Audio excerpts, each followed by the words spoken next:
Wild bees are on the decline in the United States and Europe, and that's bad news, says May Rundloff at Lund University in Sweden. Bees are pollinators of both crops and wild plants, and the wild bees are actually more important than previously thought.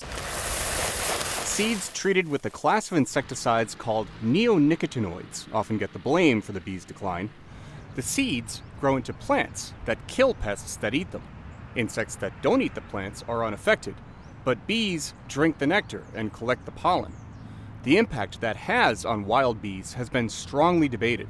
So Rundloff and colleagues studied bees foraging in fields of canola, also known as oilseed rape. The most dramatic result we found was that bumblebee colonies almost didn't grow at all at the treated sites. One solitary bee species that nested next to most untreated fields disappeared near fields treated with a neonicotinoid.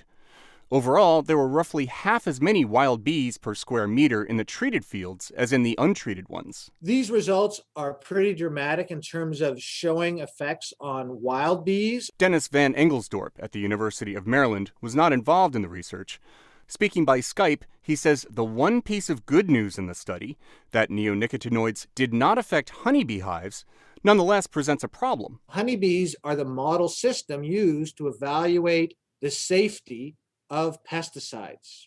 But this study suggests that perhaps we shouldn't be using honeybees as a model system, but rather be using some of these other bees. While the European Union has banned neonicotinoids for 2 years, Van Engelsdorp says they are often the safest product available.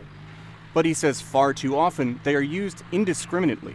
Rather than ban, I think we have to go back to the basics and come back to some basic common sense practices to make sure we only use products when we need to use them. Otherwise, he says, farmers can end up hurting creatures that are trying to help them.